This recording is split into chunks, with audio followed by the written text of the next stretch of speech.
Friends, welcome to my channel. ఈరోజు మనం ఈ వీడియోలో system of homogeneous linear equation అంటే ఏంటో టాపిక్ స్టార్ట్ చేయబోతున్నాము. And before starting the video, I request you to please like, share and subscribe to my channel because it gets me motivated to do more videos on this every topic in M1 or M2 or M3 or M4. ఏదైనా సరే మ్యాథమెటిక్స్లో నేను cover చేయబోతున్నాను కాబట్టి నాకు కొంచెం motivation అవసరం ఉంటుంది. So నేను మోటివేషన్ లూజ్ అవ్వకుండా మీరు నా ఛానల్ని సబ్స్క్రైబ్ చేసుకుంటే it gets me more motivated. So let's start the video. System of homogeneous linear equations అండి. Consider a system of m homogeneous linear equations in n unknowns. అంటే ఒక సిస్టమ్ ఆఫ్ లీనియర్ ఈక్వేషన్ అనేది మనం consider చేస్తున్నాం. దాంట్లో m homogeneous linear equations అనేవి ఉన్నాయంట. దాంట్లో n నెంబర్ ఆఫ్ అన్నోన్స్ అనేవి ఉన్నాయంట. ఇప్పుడు సపోజ్ మనం ఈక్వేషన్స్ని ఇట్లా రిప్రజెంట్ చేస్తే a11 x1 a12 x2 a1n xn అని సమ్మేషన్స్ ఇవన్నీ రాస్తే దీన్ని ఒక ఈక్వేషన్ 1 అని అనుకుందాం. ఇక్కడ మీరు చూసినట్లయితే ఇలా 1 2 m అనేవి ఇవి మన రోస్ని రిప్రజెంట్ చేస్తాయి. ఇలాంటివన్నీ లైక్ దాని పక్కన ఉన్నవి 1 1 1 ఇవి కాలమ్ని రిప్రజెంట్ చేస్తాయి. బేసిక్ ఫార్మాట్లో ఇక్కడ లాస్ట్ చూస్తే మీకు అర్థమైపోతుంది.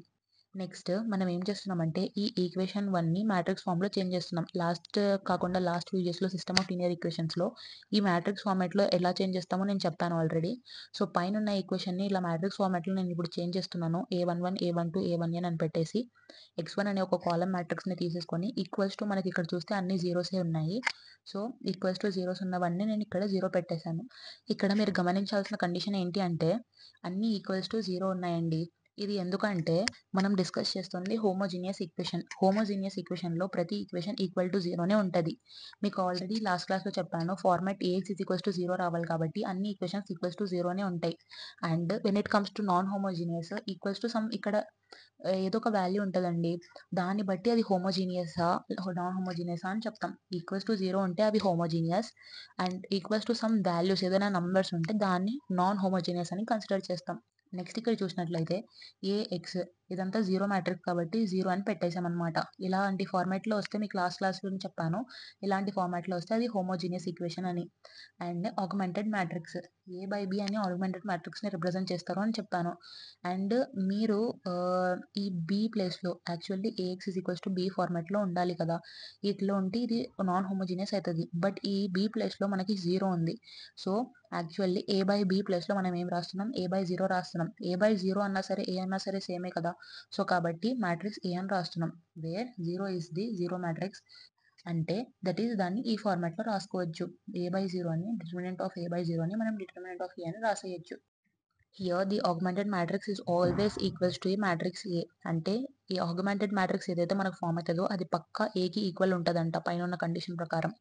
That is determinant of A/0 is equals to determinant of A. In this case the system of homogeneous equation is always consistent.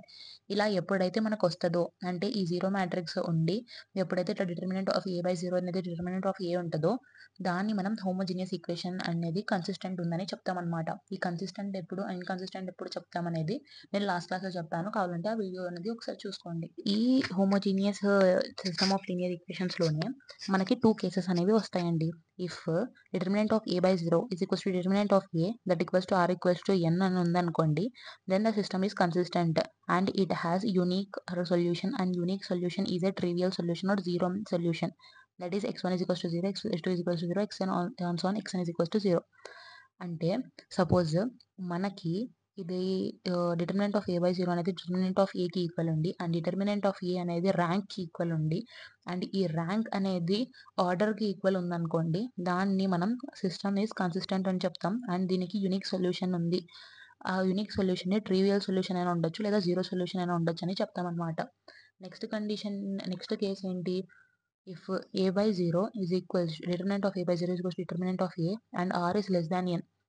ఇది ఎప్పుడైతే ఈ డిటర్మినెంట్ ఆఫ్ A/0 అనేది డిటర్మినెంట్ ఆఫ్ Aకి ఈక్వల్ ఉందో అండ్ R అంటే rank అనేది ఎప్పుడైతే order కంటే చిన్నగా ఉందో, ఆర్డర్ అంటే తెలుసు కదా, నార్మల్గా ఒక మ్యాట్రిక్స్ ఇచ్చినప్పుడు 1 0 2 1 అనే ఒక మ్యాట్రిక్స్ సపోజ్ ఉందనుకోండి, దీన్ని 2/2 అని రాస్తాం కదా, ఇదే అండి ఆర్డర్. సో దీనికి ఆర్డర్ ఎంత 2. అలా ఒక ఆర్డర్ కంటే ర్యాంక్ అనేది తక్కువ ఉంటే then the system is consistent and it has infinite number of solutions. Then n minus r value for the unknown arbitrary value.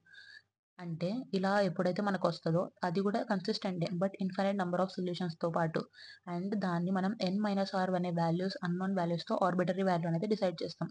ఈ కండిషన్స్ ఎక్కడెక్కడ వాడతాం, ఎప్పుడెప్పుడు యూజ్ చేస్తాం అనేది నెక్స్ట్ క్లాసెస్‌లో మీకు తెలుస్తదండి ప్రాబ్లమ్స్ చేసినప్పుడు. నెక్స్ట్ క్లాస్‌లో మనం దీని మీద ప్రాబ్లమ్స్ అన్నీ చేద్దాము.